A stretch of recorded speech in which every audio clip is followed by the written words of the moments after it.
Thanks. Give it up for all. That's enough. Are you guys excited? Yeah. Are you ready to have some fun tonight? So why did you come here? I'm very excited because today I went with my wife to a marriage counselor, and my wife started complaining about me. My husband doesn't touch me. My husband doesn't kiss me. My husband doesn't want to have sex with me. So the marriage counselor, he just got up. He started kissing my wife. He started squeezing her boobs.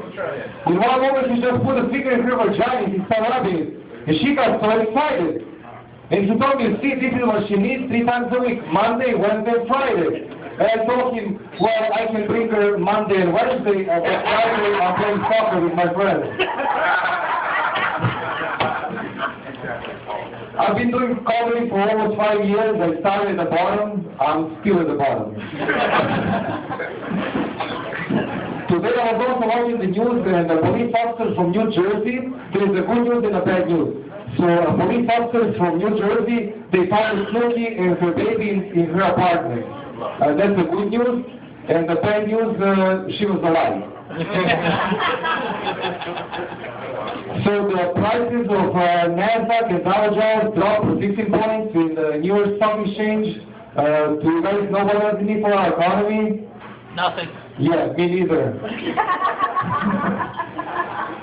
So I was watching today CNN was announcing that the FBI is looking for a male Caucasian, 6'2", 190 pounds, speaking broken English, and likes to have sex with a college student. So I think I'm going to apply for that job. You know, government job, good benefits, thank you, sir.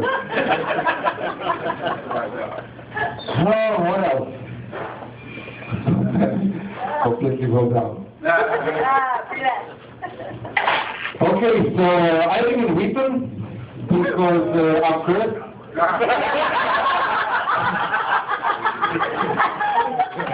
What happened in Vegas stays in Vegas. What happened in Wheaton, nobody gives a shit.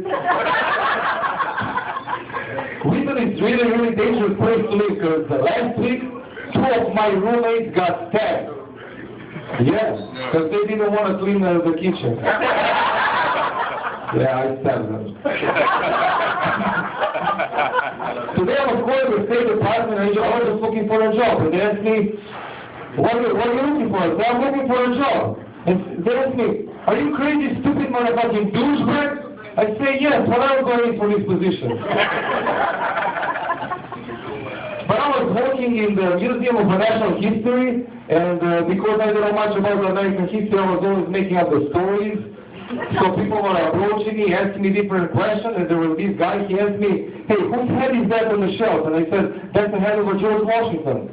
So he asked me, who is that real head on the shelf? And I told him, well, that's probably a head of George Washington when he was a baby. So there was this crazy dude. He was chasing me around. He wanted to sell me a painting. And I asked him, man, you cannot sell me the painting, but I can at least take a look at the painting. So I asked him, what's the name of the painting? And he told me the name of the painting is Michael in Iraq. So I opened the painting, and I'm like, well, who is this naked man on the painting? And he told me, that's John, that's Michael's best friend. And I asked him, well, who is this naked woman on the painting? And he told me, that's Stephanie, that's Michael's wife. So I asked him, so where's Michael? And he told me, well, Michael is in Iraq. Yeah, that's his problem. He's stupid, you know, he's married, and of course, somebody's going to bang his wife.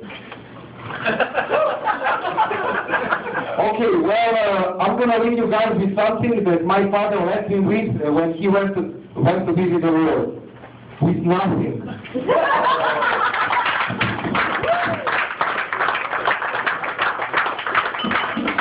I love how you explain your jokes that everybody got. My favorite joke. Give it over again, everybody. Daniel. Yeah. He's